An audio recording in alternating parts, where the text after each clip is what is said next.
Alright guys, bienvenue au nouveau Temps d'un pré. Donc aujourd'hui, un podcast en duo avec Dave. On va parler un petit peu là, de l'importance d'avoir un coach, puis qu'est-ce que ça peut t'apporter là, d'avoir quelqu'un à tes côtés pour t'éclairer puis t'aider à atteindre des objectifs. Ouais, on va aller comme en plusieurs volets. Fait que c'est autant, c'est quoi l'importance d'être éduqué quand t'es coach, l'importance d'être coaché. Fait que je pense qu'on peut quand même toucher plusieurs aspects là, à ce niveau-là. Fait qu'aujourd'hui, le pré qu'on goûte, ça va être le Ghost Cherry Lemonade. Donc, boisson énergisante, un peu comme les derniers podcasts. Je me rappelle plus si on l'avait déjà goûté, mais on va essayer ça. J'aime bien ça. Solide. D'habitude, j'aime pas trop la frise. J'aime pas trop la frise, si vous avez écouté les autres podcasts, mais je pense que l'aspect limonade est plus importante là-dedans que l'aspect cerise. Donc, je goûte pas tant la cerise que ça. Ouais, juste un petit arrière-goût, mais moi j'aime ça. Fait que je dirais que dans les Ghosts, mais comme dans toutes les. Ben là, c'est sûr que, mettons, au shop, t'as les 4 saveurs, t'as genre pomme verte, watermelon, à l'orange, puis t'as cherry lemonade. Fait que c'est comme. Ça serait mon top 3 sur 4. Top 3 sur 4. Ouais. Fait que c'est comme le meilleur des derniers. C'est le dernier des meilleurs. Ouais. Un peu. Mais des 4 qu'il y a au shop. OK, oui. OK. Mais tu sais, il y en a une bonne note. Là. Je dirais genre style 8 sur 10. Moi aussi, je pense que j'ai le même classement que toi. Là. Je pense que moi aussi, je mettrais un genre de 8 sur 10. Le goût est vraiment bon. Personnellement, moi, ma meilleure saveur, c'est Swedish Fish. Okay. Mais je pense qu'il l'a pas au Canada encore. C'est juste des saveurs américaines, right? Ouais. Fait que, en tout cas, on va se croiser là pour que ça traverse les frontières bientôt. Moi, c'est la pomme verte, fait que ça me dérange pas, ben on l'a. Pomme verte aussi, c'est solide. Ouais. Mais je pense qu'on a pas fait de review, fait qu'un jour. Ouais, c'est ça, on va en faire shipper des States bientôt. Nice. Fait que, ouais, aujourd'hui, gros podcast, fait qu'on va parler un peu de l'ordre, un peu plus comme l'importance de l'éducation. Fait que, tu sais, à quel point c'est important d'être éduqué au niveau du coaching, autant pour les athlètes. Pourquoi nous autres, on met un aspect un petit peu plus éducationnel aussi quand on encadre nos athlètes à ce niveau-là. Puis, on passe au pire, avant de commencer tout ça, ben peut-être juste de parler un peu de comme pourquoi c'est important d'être coaché.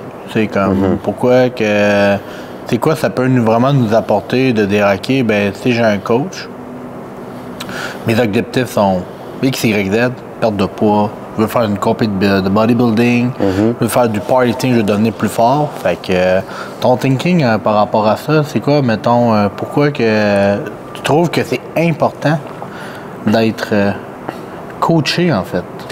Ben, plusieurs raisons. Moi, je trouve que la première raison, c'est juste d'avoir quelqu'un à tes côtés qui te montre un peu le chemin à suivre puis qui t'éclaire là-dedans parce que, tu sais, aujourd'hui, on est comme dans une période, je pense plus qu'aujourd'hui, le rôle d'un coach, c'est de t'apprendre tout ce que tu dois savoir. C'est de démêler un peu qu'est-ce qui est utile puis qu'est-ce qui n'est pas utile, puis des outils d'utiliser au bon moment.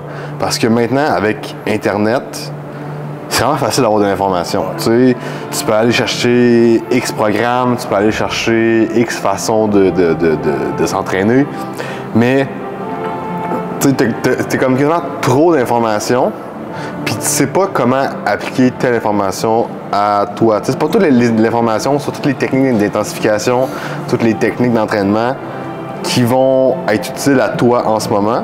Puis je pense que c'est vraiment le rôle de ton coach de démêler un peu de ce qui est utile et ce qui n'est pas utile, puis de vraiment faire t'expliquer qu'est-ce qui peut être utilisé par toi en ce moment, tu sais. Ouais. Je pense que comme on avec TikTok, Instagram, je pense même encore YouTube, c'est encore de plus en plus populaire, là, même au fil des années. Tu sais, on est tous impressionnés par des shapes, mettons. Là, on est comme un peu dans l'ère de Sam Sulek. Là, une couple d'années, c'était C-Bump, etc. Fait que, tu sais, puis la plupart du monde vont où, mettons, les Trent Twins, ces affaires de même, comme qui sont quand même super populaires. Mais qu'est-ce que ça fait en sorte, c'est qu'ils mettent beaucoup de contenu pour eux autres, leur entraînement, etc. Mais c'est eux, c'est leur manière de s'entraîner. Les gens vont peut-être prendre des « Ah, s'il fait ça, il va être comme lui, etc. Puis ben aussi, ben encore, moi, c'est plus une façon de penser, mais encore un coach qui dit qu'il existe une seule méthode d'entraînement pour atteindre un résultat, je pense que la personne n'est juste pas éduquée à ce niveau-là, parce que il y a plusieurs méthodes d'entraînement. Si chaque personne est différent, il n'y a pas un meilleur split d'entraînement qu'un autre. Peut-être que oui, il existe des splits d'entraînement ou des méthodes d'entraînement plus pour débutants que plus avancés. Mais de dire qu'il y en a juste une meilleure méthode que les autres, puis les autres, c'est de la merde, ben si ça serait meilleur, tout le monde ferait la même méthode d'entraînement, là, tu sais. Puis même avec les études qui sortent, exemple, là, je sais qu'en ce moment, il y a un gros débat là, sur le volume d'entraînement, l'intensité d'entraînement. Il y en a qui prônent beaucoup le high volume, medium intensity. Il y en a qui promouvoient plus le low volume, high intensity. Puis il y en a qui promouvoient comme entre les deux. Je te dirais que, des fois, tu vois une étude, là, l'étude, elle enflamme un peu Internet, puis là, tout le monde la partage, puis là, c'est le high volume qui rend meilleur. Après ça, une autre étude, OK, là, c'est le high intensity qui rend meilleur. Ben, en fait, je te dirais que les deux fonctionnent, dépendamment juste de la personne que tu es, puis de ce que tu préfères aussi. Parce que, tu sais, si ton coach te donne un programme que tu n'aimes pas pantoute, ben tu vas avoir moins de résultats juste par le fait que tu l'aimes pas, tu sais. Fait que je pense que le rôle d'un coach aussi, c'est de s'adapter, dans le fond, lui, avec les connaissances qu'il a, de s'adapter à tes préférences. Ça veut pas dire que il faut tant que tu fasses ce que tu aimes. Ça se peut qu'il y ait des choses que des fois que tu n'aimes pas, puis que ça va être bénéfique pour toi, mais que la majorité de ton programme, que ça soit pas une corvée là, de t'entraîner parce que tu haïs ton programme. T'sais. Fait que le rôle vraiment d'un coach, c'est de avoir, avec les connaissances qu'il a, lui, de construire de quoi vraiment fait pour toi, avec tes préférences, puis tes points forts, points faibles, puis vraiment fait, justement, le tailler à toi. T'sais. Ouais. Puis en même temps, quand on parle un peu de l'importance justement d'être coaché, ben c'est justement comme tu disais, c'est le rôle du coach, c'est de permettre de t'amener une structure, un plan de match, puis de te dire aussi qu'est-ce qui... C'est pas après genre un mois que la recette miracle est là, On en parle souvent, on dit, le plus que tu es longtemps avec l'entraîneur, plus que l'entraîneur permet de te connaître, puis plus que l'entraîneur permet de te connaître, mieux que mettons, autant quand ça va être le temps de pique pour la force, que ça soit pour des shows de bodybuilding, etc. C'est de cette façon-là que tu vas avoir encore des meilleurs résultats parce que au départ, jamais, peut-être qu'au départ, la première compétition que tu as avec ton athlète, ça va être super beau, puis il va tout gagner, puis tant mieux. Mais ça se peut que le résultat soit peut-être pas non plus à 100% optimal parce que tu apprends à connaître le corps, tu apprends à connaître l'athlète, etc. en arrière de tout ça. Fait que c'est vraiment important aussi que quand vous embarquez dans ce processus-là, ben c'est pas du in and out. C'est comme, je suis vraiment prêt à vouloir m'investir, puis c'est pas genre dire, je donne de l'argent dans le vide, c'est quand même un investissement d'être coaché. C'est investir pour toi, pour ta santé, pour le meilleur physique que tu veux. Vraiment, c'est quoi tes objectifs reliés, mais ça reste quand même d'être la meilleure version de toi-même. Si tu veux... Si tu es rendu à vouloir penser à avoir un coach parce qu'il y a une problématique qui n'est pas réglée ou tu n'es pas capable de régler, puis comme tu as le goût de passer à un autre next level, puis ça, c'est important, je pense. Puis je pense aussi, je le prône, peut-être c'est moi un peu, mais des fois aussi un athlète qui commence, dans tout sport confondu, de juste commencer par les bases, de s'entraîner un peu. Parce que de plus en plus, on est sur l'ère des coachs réseaux sociaux. On en retrouve un petit peu moins. Oui, il y a des coachs dans des gyms, mais maintenant, le coaching est rendu de plus en plus populaire avec les réseaux sociaux. Fait que là, c'est facile d'aujourd'hui de « Hey, j'ai des résultats sur moi-même » ou « Je me fais coacher, fait que je vais coacher du monde. » Sans avoir aucune connaissance ils sont passionnés parce qu'ils aiment ça, puis ils vont dire je m'entraîne 6 fois semaine, fait que si tu veux une shape comme la mienne, embarque avec moi. C'est ça, puis ils vont juste donner le programme qu'eux autres ont fait. C'est ça. Ils vont pas seulement faire un programme fait pour toi. Mais ce que tu amènes, c'est vraiment intéressant parce que justement, quelqu'un qui commence en entraînement, je conseille pas à cette personne-là d'aller chercher un coach en ligne. Ouais. Moi, je conseille vraiment d'aller chercher, tu sais, mettons, dans le gym que tu vas, commence par le coach de ton gym, tu sais, qui est là sur place, qui peut t'aider comme sur place avec des workouts.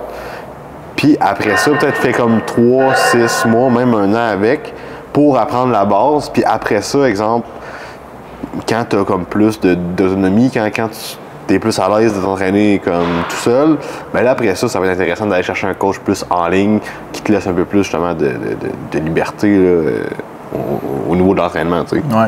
Puis c'est aussi, je pense, tu sais, dans les deux cas, je pense qu'il y a un travail à faire, tu sais, comme le coach qui est en présentiel, il va avoir un gros travail au niveau des mouvements, lui montrer la base, etc. Mais c'est sûr que le coach en ligne va devoir faire probablement techniquement un peu cette job-là de temps en temps. Ça veut pas dire nécessairement que après 1 an, tu connais déjà tout sur l'entraînement, mais au moins, c'est la différence de... Moi, je l'ai vécu un peu. C'est sûr qu'être coach en ligne, le but, c'est de pousser les athlètes à devenir plus autonomes et plus confiance en eux autres. Puis c'est ça.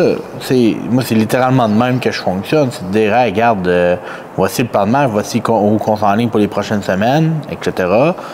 Voici nos objectifs. Après ça, je te fais confiance dans des prises de décision, dans qu'est-ce que tu dois faire pour aller atteindre tes objectifs. Puis s'il y a de quoi, en cours de route, on se réajuste. C'est pas juste de te dire, OK, voici ton plan. Des fois, je suis au gym, là, quand je travaille au gym, je donne le plan, je le montre, mais la personne prenait un nombre X de séances, fait que j'avais le temps de lui montrer un peu les exercices, mais il fallait qu'il se débrouille quand même par lui-même. Fait que c'est important que quand tu commences, d'avoir vraiment peut-être prendre un petit peu plus de suivi avec un entraîneur ou au pire, c'est de vraiment juste de te faire entraîner par quelqu'un qui va prendre le temps de te le montrer. Fait que, je pense que dans les deux cas, il y a toujours comme du pour et du contre. Là, de faire. Puis de vraiment aller à une étape à la fois aussi. Là. Surtout quand si vous êtes jeune, puis vous écoutez ça, puis là, vous commencez l'entraînement, c'est la même affaire. Vous avez 16 ans, tu commences, c'est de ne pas aller trop rapidement. C'est sûr, ça fait déjà plusieurs années que tu t'entraînes, good, tant mieux, mais si c'est la première fois que tu commences à mettre les pieds dans un gym, commence à apprendre des mouvements, puis de ne pas skipper les étapes aussi. Là, Puis, je pense qu'aussi le rôle d'un coach, c'est vraiment aussi de te ramener un peu à la base. Pas dans le sens que tu connais pas la base, mais justement avec tous les réseaux sociaux, toute l'information qu'il y a sur Internet. Des fois, exemple, tu serais comme tout seul, tu t'entraînerais tout seul, tu n'as pas de suivi, mais c'est facile après ça de comme ajouter un petit quelque chose, ajouter genre de OK, ben là, j'ai vu cet exercice-là, c'est vraiment bon. Là, je l'ajoute. Puis après ça, ben là, il me dit de faire de plus de volume. Là, j'en rajoute un petit peu. Puis là, je vais m'entraîner une autre fois. Puis là, ça finit que tu ajoutes tellement de petits micro-détails. C'est pas tellement attention à des micro-détails que des fois, tu oublies un peu la base, tu sais, de comme bien dormir, bien manger, puis t'hydrater, de forcer en masse. Parce que t'as tellement comme le cerveau plein de détails que tu t'en rends plus compte. Fait que des fois, ton coach, c'est comme, hey, oublie tout ce que tu vois un peu sur TikTok, là. Focus sur ça. Puis tu vas avoir bien plus de progrès que si tu es comme trop dans ta tête, puis là, tu penses à 10 000 affaires. Ouais. Ça, c'est un bon point. Puis ça m'est arrivé avec plusieurs athlètes. Des fois, ils m'envoient des vidéos, puis ils sont genre... Puis tu les vois littéralement, là, c'est sûr qu'on le voit pas à quoi qu'ils pensent, mais tu le vois, t'es comme... Tu réfléchis dans ta tête, puis c'est comme, je me focus tellement sur ma technique, etc. Je suis comme là, à un moment donné, ta technique, on la travaille déjà, laisse ton corps à un moment donné travailler aussi. C'est comme, mettons, souvent, ça va arriver au deadlift que les gens vont essayer d'avoir une technique parfaite, mais rendu une charge pesante qui est challengeante, ça se peut que ton corps compense ça. Déjà là, je trouve que la technique parfaite, fait, Ça n'existe c'est pas. un peu un mythe, dans le sens que ça va être la technique faite pour ton corps à toi, puis il n'y a pas une forme qui va être pareille d'une personne à une autre, parce que tout le monde a des dimensions différentes, des leviers différents. Puis c'est pas parce que, exemple, telle personne fait, exemple, son squat avec le dos bien droit, puis les genoux full par en avant, que toi, tu vas être capable de le faire parce que tu n'as pas les mêmes leviers. Fait que des fois, le monde, je trouve qu'il stick un peu trop sur la forme. Là, je pense qu'on parle plus de powerlift, là. Ouais. Même en bodybuilding, ça peut arriver aussi, mais tu sticks tellement sa forme que justement, c'est comme un détail que tu sticks trop puis tu oublies un peu le reste. Mais des fois, c'est pas parce que, exemple, on dirait que le monde, ils sont comme, OK, ben là, si je réussis à comme peaufiner ma forme, je vais gagner un genre de 30 livres sur mon lift, là. C'est comme si c'est un peu je trouve la clé secrète, ouais, puis là, ça débloque les gains, tu sais. C'est pas ça, tu sais, c'est pas un petit détail qui va changer tout, là, c'est juste, tu sais, si en ce moment, ta forme te fait pas de douleur, t'es capable de lever pesant, pourquoi t'as changerais, tu sais? Oui. C'est sûr que, encore là, il y a une conversation à avoir, tu sais, avec, peut-être que, mettons, passer de conventionnel à sumo, ben là, ça serait peut-être une bonne idée pour toi parce que tes leviers, théoriquement, il y aurait plus d'avantages. Mais, tu sais, des fois, c'est des micro détails que, sur la forme que, tu sais, c'est comme, prends pas longtemps là-dessus, ça fait pas mal, t'es capable de lever lourd, that's it, là. Avance, c'est ça. Puis à un moment donné, c'est les petits micro-détails, ben, tu sais, on va les travailler, puis on va quand même les peaufiner, mais, tu sais, ça dépend à quel moment de l'année, puis nous aussi à quel moment que, mettons, t'es rendu à quelle semaine, puis c'est quoi les charges que tu fais, tu sais. Quand c'est des charges élevées, à un moment donné, ton corps va juste compenser pareil pour lever la charge. Ça débloquera pas, justement, un 100 livres de plus sur ton lift, là. C'est ça, exactement.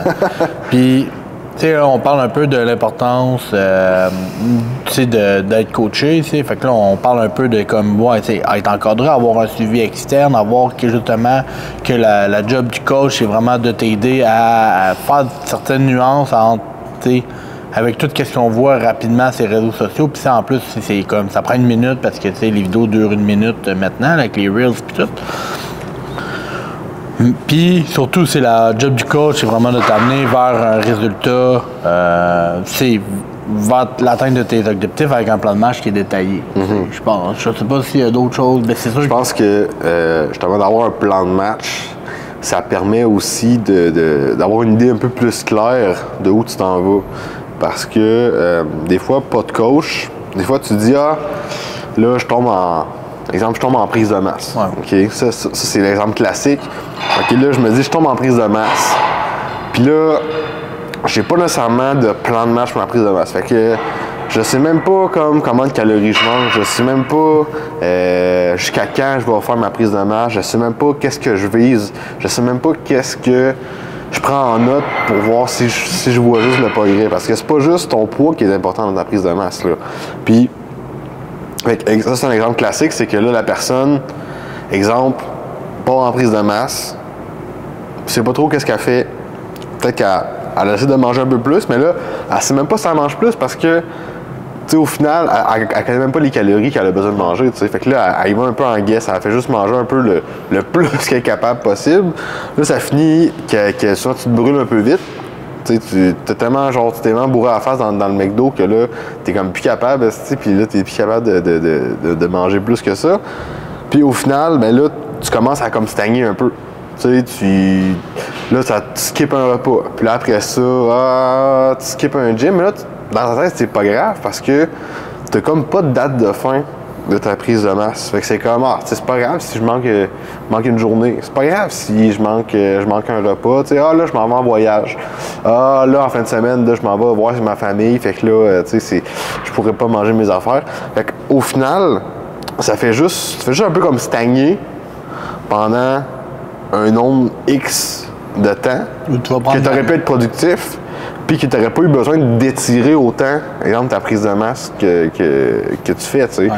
Ou même enfin pour une cote. Souvent aussi en cote, on le voit. Tu te dis, ah là, ça y est, là, je commence à coter, là, je vais devenir shred, m'avoir des abdos, tout. Mais encore là, tu n'as pas de plan de match. Puis là, OK, un petit cheat ici, un petit cheat là. Là, ça finit que à ta cote, à place de durer genre comme 12 semaines, 20 semaines, ben elle endure fucking 9 mois parce que là, tu cotes un peu, là, tu cheats un peu. T'abandonnes. Ben, non, t'abandonnes pas parce que dans la tête, tu es encore en cote. Fait que là, tu calcules, tu traques pas trop tes affaires. Mais là, ça finit que le 9 mois que tu utilisais pour faire ta cote aurait pu en durer juste 3. Puis, tu aurais pu prendre le 6 mois que tu as comme niaisé, être productif et prendre la masse, tu sais. Ouais. Fait qu'un coach, ça sert un peu à ça. C'est que tu fais un plan de match, tu planifies, OK, là, semaine 1, semaine 2, semaine 3, semaine 4, puis tu sais qu'au plan de match, puis le coach, après ça, il ajuste au fur et à mesure le plan de match pour, justement, que tu ne perds pas ton temps puis que ça soit productif. Ouais. Fait que je pense que le rôle d'un coach aussi, ça sert à ça, tu sais. Oui, exactement. Puis, c'est comme, je pense que, tu sais, je pense juste que le coach aujourd'hui, c'est plus le même coach que, là, genre, 10 ans puis 15 ans, tu sais, au niveau de l'entraînement, puis avec tout ce qu'on voit. Fait que, tu sais, je pense qu'il y a vraiment d'aller encadrer puis suivre l'athlète puis de donner le plus d'informations possible. En tout cas, nous, c'est quelque chose qu'on essaie de faire, c'est quand les athlètes nous posent des questions, c'est d'y répondre puis c'est d'amener la bonne information, tu sais. Fait que d'où vient un peu l'aspect de à quel point c'est important de s'éduquer, mais autant, je pense, pour l'athlète, mais aussi pour un coach, comme à quel point c'est important d'être éduqué. Qu'est-ce que tu en penses de ce thinking-là? Parce que nous, on continue tout le temps ça vient avec, là, puis tout le temps continuer à s'éduquer, puis tout le temps de faire des formations. Je pense que c'est primordial, parce que, tu sais, si tu restes avec juste les formations que tu as présentement, ça se peut que, exemple, là, des nouvelles études sortent, puis que, finalement, c'est peut-être pas la façon la plus optimale que tu as apprise, puis de te mettre avec le temps. C'est sûr que la base change pas bien, mais juste que des fois, les approches nouvelles qui arrivent, ben ça peut être utile, puis de juste pas s'éduquer là-dessus, ben c'est juste une perte un peu là, de potentiel de connaissances que tu as, là. Puis ça, je le vois plus, c'est ça, j'en parlais plus en powerlifting. Je vois tellement du monde maintenant aujourd'hui d'être coach en powerlifting. Puis je le dis souvent aussi, c'est correct d'avoir plus de coachs, parce que il y a de plus en plus de monde qui veulent en faire, puis etc. Par contre, il faut juste, c'est comme un couteau à deux tranchants. C'est que t'en as des fois que du monde qui vont le faire pour parce que ils sont athlètes depuis longtemps, puis qui pensent avoir des connaissances, mais il faut pas oublier une chose, c'est que tu joues quand même aussi avec un corps humain. Fait que il faut que tu saches que, comment que le corps humain fonctionne. Il faut quand même que tu aies tes bases un peu sur l'entraînement. La planification, c'est tel que tel. Là, tu vas peut-être pouvoir t'ajuster, puis tu peux quand même prendre le temps d'aller lire, prendre l'information. D'où un peu le fait que, justement, chez Gamma, on offre des suivis. On offre un nouveau suivi qui est le suivi élite, où on met de la formation à l'intérieur d'un coaching. Mais on fournit de la formation. Fait que c'est important aussi, si vous êtes plus dans n'importe quel domaine, ou que même, mettons, on va dire, moi je suis en train de faire, mettons, des entraînements de bodybuilding, ça veut pas dire que je vais coacher du bodybuilding parce que, c'est pas mon domaine. Même si, genre, j'ai fait des formations avec John Jewett ou des affaires de même, ça veut pas dire que demain, je suis rendu pro bodybuilder, puis que je vais pouvoir coacher ces gens-là à dire, je te le dis, je vais t'amener sur un stage. Non, je me sens pas à l'aise, tu sais. Par contre, même affaire, tu sais, le powerlifting, quand tu as des coachs qu'on n'a jamais fait puis qui savent pas comment ça marche, même s'ils ont fait des compétitions de bodybuilding ou peu importe, il faut t'apprendre l'univers du powerlifting. Tu joues quand même avec le corps. Je reviens à dire, mais tu joues quand même avec une personne, le corps humain, puis le but, c'est pas de les blesser. Puis souvent, les gens, déjà, des fois, ils ont peur quand ils commencent le powerlifting de se blesser. Ça fait partie des passes dans n'importe quel sport confondu, les risques de blessure, mais, c'est d'offrir la plus belle expérience aux athlètes qui aiment le sport, de pouvoir continuer. Fait que, c'est juste c'est comme être curieux, puis c'est pas obligé toujours que ça soit des formations, parce que, oui, c'est ça, les formations, je pense, il y a un aspect...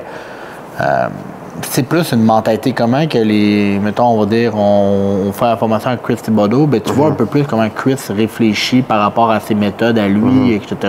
Tu fais une formation avec John Jewett, ben tu vois un peu comment que il programme, comment il réfléchit. Fait que c'est important des fois d'aller voir des entraîneurs qui sont différents, de voir un peu leur mentalité, puis après ça, tu as le droit de dire « Ah, ben ça, si je le prends dans ma tête, ça veut pas dire que j'adhère à 150%, qu'est-ce qu'il va dire, mais c'est comme, c'est pas niaiseux. » Ben, c'est des outils de plus que tu as accès, parce que, tu sais, justement, en tant que coach, tu devrais tout le temps avoir une espèce de boîte à outils que tu peux utiliser avec tes clients, puis ce qui peut arriver justement des fois, c'est comme mettons un athlète, un super bon athlète qui décide de se lancer en coaching, mais les seuls outils qu'il a, c'est juste les outils que lui a appris avec son parcours.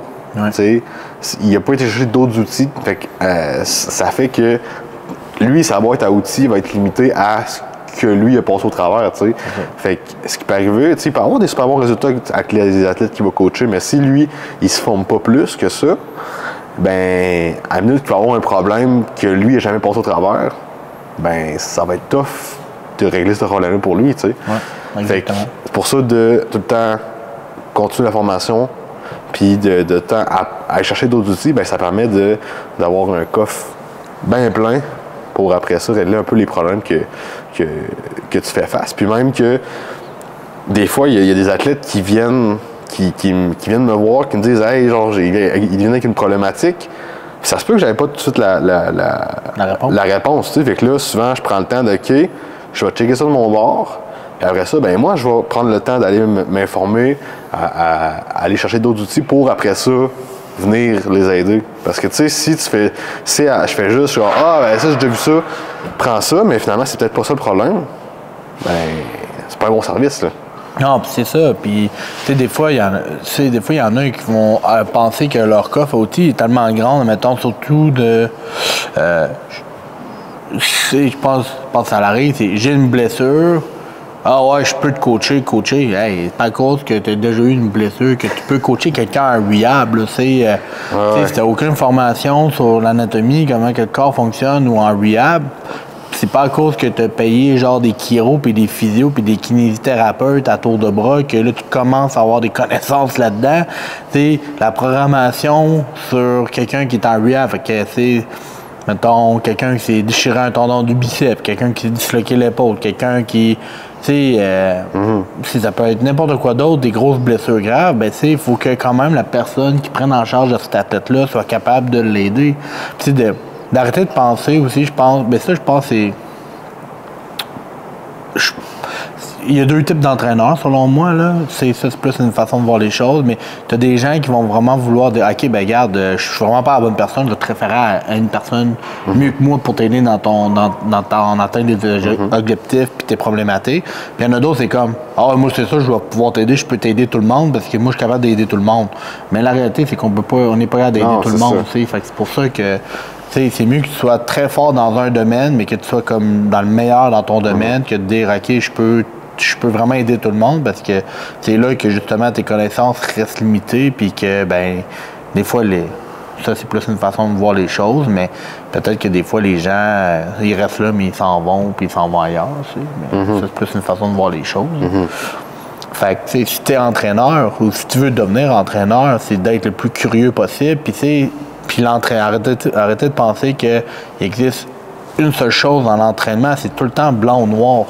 T'sais, à part qu'il y ait vraiment des études scientifiques qui vont vraiment genre faire des méta-analyses qui vont prouver le fait contraire, mais sinon c'est sur les méthodes d'entraînement. Tout est gris, là. Non, c'est ça, tout le temps c'est gris, là. Moi je me rappelle là, quand j'étais comme à l'université au début, c'était le lait c'était pas bon, puis là 2 ans plus tard, le lait c'était bon. C'est comme. Mais ça peut être drôle parce que justement, souvent, c'est plus des. C'est pas tant, exemple, les études qui sortent. Soit c'est plus la façon dont les études sont rapportées par justement les médias, les réseaux sociaux. Que là, c'est comme. Eux autres, ils voient ça blanc ou noir. Mais les études démontraient juste une certaine nuance, que la nuance elle est genre perdue avec justement les réseaux sociaux puis les médias traditionnels. Fait que des fois, justement, là c'est comme un petit aparté, là, mais tu sais, quand tu vois, exemple, pour quelque chose sur les réseaux sociaux, puis là, ça parle d'une étude, puis là, tu sais, souvent le monde dit « Ah, mais non, mais ça, mais les études, c'est tout le temps, ils se contredisent l'un l'autre. » Souvent, c'est juste que l'étude montre un fait, ce qu'ils ont trouvé, eux autres. Tu sais, cette étude-là, la façon qu'elle est faite, ils ont trouvé ça. Ça veut pas dire qu'il y a d'autres façons, c'est pas vrai. Juste que la façon qu'ils l'ont faite, la façon que l'étude a été designée, ils ont trouvé ce résultat-là. Après ça, ben toi, tu prends ça, puis tu juges si c'est important ou non. Puis c'est ça que le monde, des fois, il a de la misère à faire, c'est de prendre les études pour ce qu'elles sont et non de prendre une étude comme si c'était la voix de Dieu, tu sais. Fait que, tu sais, ce que tu dis, ah là, c'était bon, là, c'était plus bon, là, c'était encore bon, là, c'est revenu plus bon. Ben, c'est juste qu'il y a différentes études qui ont été apportées, puis après ça, ben, c'est à toi de faire de démêler de ce que tu en penses, puis d'avoir ton propre jugement avec ça, tu sais. Exactement. Puis ça, je pense qu'il n'y a rien qui est mieux que des fois aussi l'expérience terrain. Fait que c'est plus, tu sais, quand tu commences dans le coaching, c'est normal que c'est peut-être pas parfait. Puis moi, c'est drôle parce que j'ai regardé des fois des vieux programmes. Là, fait ça. Des fois, t'es comme, hey, shit, c'était pas beau, mais regarde, it is what it is. On apprend, puis on évolue. Puis, comme tu dis, le coffre était de même au début avec mes connaissances. Puis, j'avais tout le vouloir du monde. Puis, plus en plus que, genre, avec les années, puis les expériences, puis avec qu'est-ce que j'ai pu expérimenter sur moi ou avec les formations, bien là, mon coffre devient plus en plus grand. Puis, même encore aujourd'hui, je dis que mes programmes sont genre les meilleurs. Non, pas tout, parce que ça marche pas pour tout le monde, tu sais. Mais je suis toujours en constante évolution. Fait que, peut-être même dans le temps, quand je vais regarder mes programmes d'aujourd'hui, je vais faire Chris, Dave, t'es dans. Tu sais. Mais. Même si, mettons, justement, tu parles de tes anciens programmes, tu devais quand même avoir des résultats pareils. Ben oui. Avec tes anciens programmes qui étaient peut-être pas idéaux, mais avec les connaissances que tu avais, le monde arrivait quand même avec des résultats. Pourquoi? Ben, c'est parce que l'entraînement, avoir des résultats, c'est relativement facile. Ouais. Dans le sens que tu peux quasiment faire n'importe quoi. Tu peux quand même progresser. Après ça, il y a des façons plus optimales, puis moins, que tu vas peut-être moins te brûler, puis vraiment qui vont te permettre de progresser soit plus vite ou plus sécuritairement. Mais pas mal tout marche jusqu'à une certaine limite, tu sais. Fait que juste le fait de suivre un programme, déjà là, t'as plus des grandes chances d'avoir des résultats que juste tu vas comme un peu au hasard, tu sais. Exactement. Fait que c'est ça, c'est pour ça que, mettons, tes anciens programmes qui étaient peut-être pas parfaits, qui étaient peut-être pas idéal, ben le monde avait quand même des résultats parce que il stickait au programme pareil, tu sais. Puis ça reste encore. Comme tu dis, le programme, c'est tel que tel, mais je pense que où je le remarque encore plus aujourd'hui, c'est tous les autres aspects d'un athlète. Puis là, je parle surtout d'un athlète, là, mais c'est tout ce qui relie autour de l'athlète. Fait que c'est pas juste son entraînement. Pas juste le programme. Parce que, tu sais, le rôle d'un coach, pas juste de donner des programmes. Parce que, personnellement, si quelqu'un vient me voir juste pour avoir un programme, va chercher un programme sur Internet. Genre... bodybuilding. C'est ça, tu sais, parce que moi, mon rôle, c'est pas juste de te pousser des programmes. Mon rôle, c'est de vraiment t'encadrer avec alimentation, sommeil, gestion du stress, gestion de la récupération, suppléments, qu'est-ce qui est bon du mauvais. Puis après ça, de périodiser ton entraînement pour après ça avoir un programme fait pour toi. Mais un programme pour avoir un programme, je suis pas la personne, là. Non. Mais non. Va chercher un programme sur Internet, va chercher Beachbody, là, whatever. Je te garantis pas que ça aura autant de résultats, mais si tu vas juste là pour avoir un programme, ben c'est pas un coach que ça te prend, tu sais. Un coach, c'est vraiment plus que ça, tu sais. Exactement. Je pense que c'est vraiment, comme tu le dis, c'est vraiment plus que ça.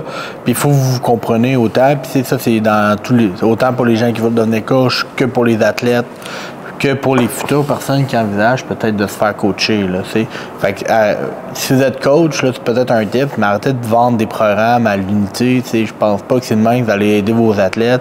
C'est vendre plutôt un suivi et un encadrement qui va permettre justement à vos athlètes de pouvoir performer. Mais ça, c'est plus un thinking que j'ai. Puis au début, on vendait bien des programmes, mais en même temps, vendre un programme, c'est pas optimal versus vendre un suivi. Fait que le suivi, c'est vraiment l'encadrement que tu veux faire.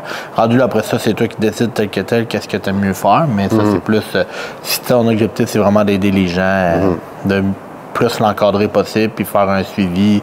Au pire, on demande tes prix si ça prend plus de temps, mais au moins, juste ça va t'aider. Tu sais, justement, là, au niveau de la programmation, tu sais, moi, en ce moment, je fais plus grand formation. Tu sais, j'en suis encore un peu de temps en temps, mais la majorité des formations que je suis en ce moment, c'est même pas par rapport à la programmation, c'est vraiment par rapport à la récupération au niveau des hormones, au niveau du sommeil, au niveau de l'alimentation. C'est ça qui va être le plus payant pour un athlète que juste tailler le meilleur programme ever. Tu sais, j'en fais encore, je m'intéresse encore à la programmation, mais comme j'ai dit, un peu n'importe quoi en termes de programme peut marcher. C'est ça. Ouais. Astérix, là, mais c'est vraiment ce qu'il y a autour qui va déterminer si ça marche bien ou non, tu sais. Exactement. Fait que c'est pas mal le tour, là, je pense, du podcast. Fait que, si vous êtes intéressé à justement vouloir vous former, fait que si t'es coach en powerlifting, tu veux connaître l'univers du powerlifting, tu veux juste en apprendre plus sur la force, on lance en fait un nouveau service qui est suivi Elite. Fait que en fait, c'est 12 semaines de programmation avec 12 semaines de formation où qu'on va autant parler sur des sujets autant pour les débutants que pour les intermédiaires avancés. Fait qu'autant au niveau de la périodisation, comment périodiser les entraînements, mettons, de façon peut-être plus débutante à plus avancée, les techniques, on va aussi effleurer aussi tout ce qui est aspect business, alimentation, supplémentation, etc. Puis aussi, on va avoir, comme la dernière semaine, on va essayer d'avoir un invité spécial pour une dernière formation différente au niveau du powerlifting. Fait qu'on le fait vraiment en trois modules différents. Fait qu'un module plus pour les athlètes débutants, plus pour un athlète intermédiaire. Puis après ça, on pousse beaucoup plus les connaissances avec les athlètes avancés. Donc, c'est super intéressant de pouvoir programmer ça parce que, tu sais, on ne programme pas techniquement un athlète débutant qui avance. Ce que j'ai compris, le service, c'est en plus d'avoir un coaching, en fond, toi tu coaches, en plus de ça, j'apprends à devenir coach aussi, c'est ça? Exactement. Nice. Fait que tu apprends à devenir coach. Puis, ben, en fait, aussi des sessions en one-on-one avec moi où tu peux poser tes questions en forme de Q&A. Puis, ben, crème, tu as même la chance de venir au gym, venir me voir, qu'on s'entraîne ensemble. Puis, ben, en fait, tu vas aussi avoir un accès à un groupe Facebook. En fait, on va appeler ça le groupe Élite, où que tu vas rester membre à vie là, en étant membre du groupe Élite. Fait que, c'est aussi simple, si ça t'intéresse, tu veux en savoir plus sur le suivi Élite, tu as juste à nous écrire par les réseaux sociaux, m'écrire personnellement ou nous contacter par gamma.performance sur Instagram. Fait que on va prendre le temps de jaser, répondre à toutes tes questions. Je pense que ça fait pas mal le tour là, pour ça. Fait que merci d'avoir écouté le podcast. Donc, likez, partagez, subscribe, ring the bell. Si vous avez des personnes, si vous avez des personnes encore que vous aimeriez qu'on invite sur le podcast, que ce soit des athlètes, des coachs, votre coach, peu importe, juste à nous mettre en contact avec eux autres, puis ça va nous faire plaisir de faire de les faire. Les accueillir, d'avoir un podcast avec eux autres. Exactement. Fait que, c'était